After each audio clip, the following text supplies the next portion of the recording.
Well, Brian, welcome to another Monday, another new week. Hard to believe, I think this is maybe the 8th week of lockdown that we've entered.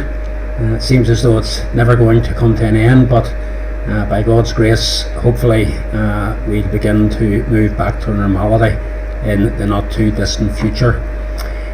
Today I want to turn your thoughts to a passage in the Old Testament, to the book of Numbers. Numbers chapter 21. We're still continuing on with the theme of looks in the Bible. And in Numbers 21, God punished his people as a result of sin in the camp. And the form the punishment took was to send into the camp what are described as fiery serpents, probably snakes that were red in colour, or snakes whose bite put poison into the person who was bitten, and the effect of it was that it burned very severely, and indeed it was a deadly poison. So the people were under judgment from God, and the judgment brought death. Moses turned to God, sought forgiveness on behalf of the people, and pleaded with God to provide a remedy. And in verse 8 of Numbers 21, we read these words: "The Lord said to Moses, Make a fiery serpent, and set it upon a pole, and it shall come to pass that every one that is bitten, when he looketh upon it, shall live."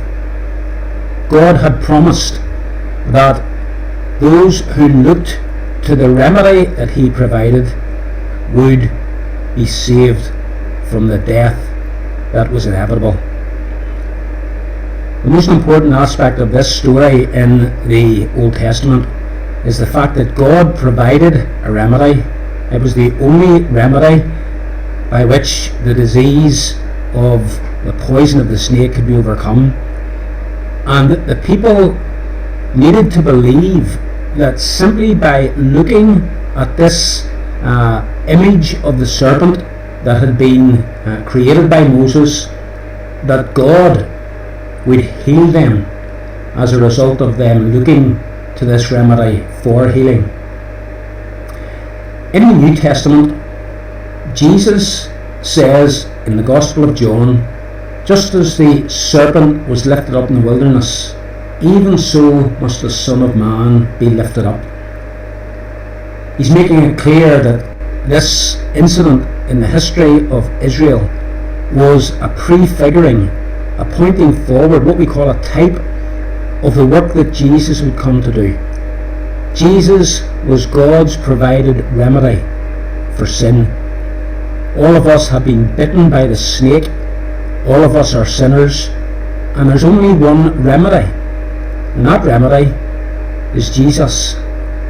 And just as God told Moses to tell the people that they had to look to this snake and had to do it by faith, believing that God would heal, so too, with respect to Jesus, God commands us to look to him by faith, to believe that he and he alone can save us from the bite of the snake and the sin that is coursing through our veins. And in looking by faith, the wonderful thing is, God sends healing. I hope and trust that you personally have looked to Christ by faith, that you believe that he is God's sole remedy for sin, that he and he alone can deal with the poison, as it were, that is inside of you and me, and that it is only by looking to and trusting in God's remedy that we can be healed. If you haven't done that, I would urge you today to look to Christ. Look unto me, all the ends of the earth, says God, and be ye saved. May God grant that all of us might know that salvation that God alone both provides and that he gives to all who look by faith. God bless you today.